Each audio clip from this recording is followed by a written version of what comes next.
Hey everyone, Golden Ninja 3000 here again. This Avatar set leaked a couple of days ago, but LEGO has now officially revealed it at LegoCon. This is Toruk Makto and the Tree of Souls. It has 1,212 pieces, 4 minifigures, and it'll retail for 150 US dollars when it releases on October 1st. This is insane. $150 for this is an absolute joke. Like, let's get that out of the way. Um, I think this set was supposed to be like 120 or 130, but then Lego's price increases hit it. And that just shows you how stupid their price increases are because this is a complete joke for that price. That being said, I love this set. I'm so excited for Lego Avatar. I thought we were going to get all of the sets revealed, but we just got this one. So, first off, I love the box. Pandora is beautiful, and I really like how, Lego has captured the colors, especially. And I think it looks really good. So the figures in this set, because I totally don't, I have not seen Avatar since 2009, since I saw it in theaters. But we get Moat, Neytiri, Jake, and Tsute. Is that how you say it? So that's cool. So I do want to talk about the minifigures first because they are a big part of this new Avatar theme. They do have the long legs and the long arms from those like Lego Woody and Jesse minifigures for Toy Story. That's really exciting. I think that they look great. They do kind of look like they're walking on stilts because, like you can't bend their legs or anything. So I feel like it's more awkward to put them in a walking pose, but I think that they look really cool. And I'm so excited for what those long legs mean for other themes. They also have, ooh, I actually don't think that's a new tail piece. That looks like the little rat tail from Looney Tunes, but maybe it is a new tail piece. But that's cool. What's not cool are these heads. I think that these heads are like a complete joke.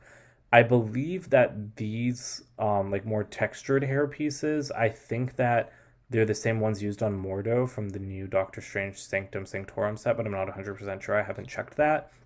And then I believe this is also a wholly new piece for the male Navi as well. But I don't like the heads. I think that these heads look absolutely horrible. The mold was leaked a while ago and it looked okay, but I think the fact that Lego's given them noses, they have printed noses and molded ears, and I find that to be very odd. Lego minifigures don't typically have noses, but mini dolls do. And I've seen a lot of people saying that mini dolls would have worked better for this theme. I don't agree. I think mini dolls would look weird, but I think that they should have had specially molded heads. I think they should have been like Trolls, where they had specially molded heads, like with features molded in. Like they should have had molded noses and like eyes and mouths, and then the printing should have just changed. And then you can put the hairpiece like on top. But I don't like this. I don't like how flat it looks when the head is so 3D, like with the big hair, with the big ears, and then the face is just so flat, but there's so much printing on them.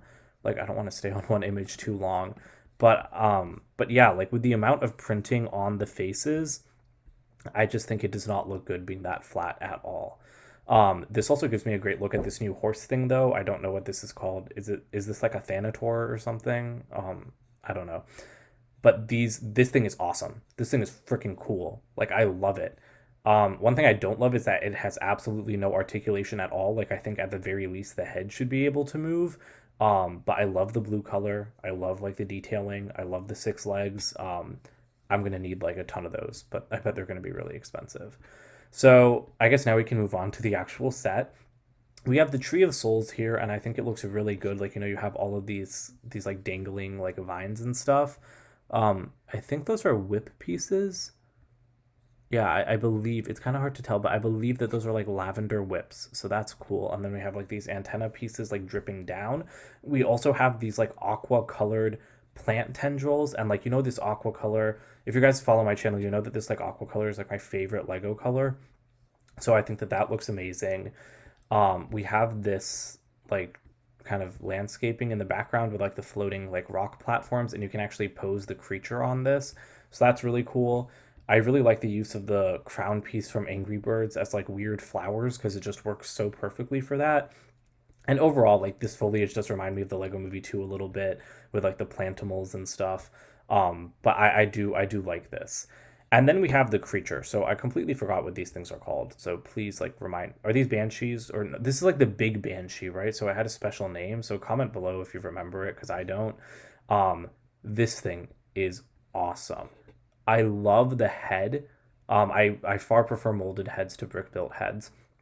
So I like the brick built body and the molded head. I think that that looks really cool. It looks really detailed. It doesn't look too kiddish or anything.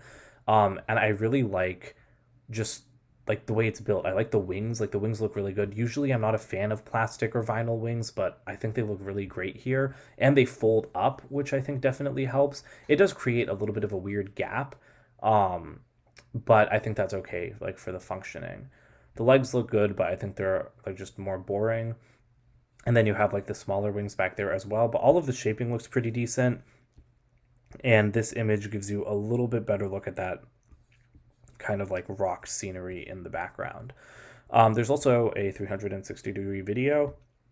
I love looking at these because I feel like it gives you a better sense of scale. And I do think that this is a pretty sizable set, you know, and that gives you a great look at the back of the creature. That is amazing. I love all of, I bet they're all stickers. But I really like all of the detailing on it. It's great graphic design work, I think.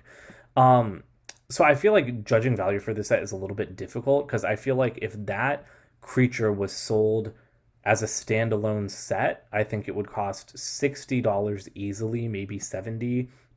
The Tree of Souls, it does like look bigger than it actually is just because of like all of the stuff dripping down, but I still feel like that would be, you know, like a $30 to $40 set. And then the Rocky Outcropping as well, like it's very open and it's made up of I think like not a ton of pieces, so it's kind of hard to tell.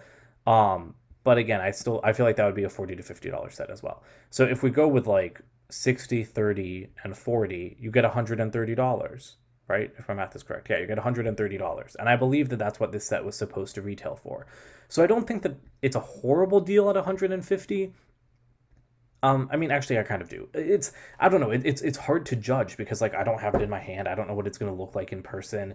Um, but if this was $120, I think that it would be great. If it was 130, I still think it would be good. But at 150, like yeah, it's a little bit too high, and we all know that it's just because Lego is artificially inflating prices. Sorry, I can't talk for no reason. This is an interesting new piece as well, like this cord, so that they can plug their hair into their animals like they do in the movie. And that gives you a better look at the long legs as well. So, yeah, so I think this set's fine. I will not be buying it at that price, I think. I will have to fight to resist, but at $150, I just think that it's a little bit ridiculous. Also, for only 4 minifigures, I'm like, come on! If you're gonna have a $150 set, even if this was 130, and even considering that they have to make a bunch of new molds and that they had to bring back, you know, like the long legs and the long arms, that is horrible for a $150 Lego set. Lego Friends has more figures in a set than that. So I think you should at least have at least 5, if not 6. You don't need 7 or 8, but you should have 5 to 6 of these figures in a set this expensive. I'm also kind of surprised there's no conflict. You know, Lego loves their conflict. I'm like, didn't the humans like ransack the Tree of Souls or whatever? Like, I'm kind of surprised that they aren't here. And actually, this lifestyle photo does give you a better look at like the finished size of the thing. I think it's pretty decent. Everything here is very large. It might be very open, but everything is very large. There are 1,200 pieces here. I don't think it's terrible. But I do think that whenever you have a set that's made up of like, whenever you have a set this expensive, that's not just like one main thing and like a side build or two. When you have like 3 like fairly equally sized builds, I think it becomes harder to judge value. So let me know what you guys think about this set. Like, let me know if you think it's worth the price. But that's pretty much all I have to say about it. And I really love that you can pose like the Banshee or whatever like on the rocks. I think that that's a great function, and they didn't really show it off, but they did at LegoCon. So yeah, like I said, let me know you guys' thoughts in the comments below. Don't forget to like and subscribe as well, and stay tuned for more videos coming soon. Bye for now.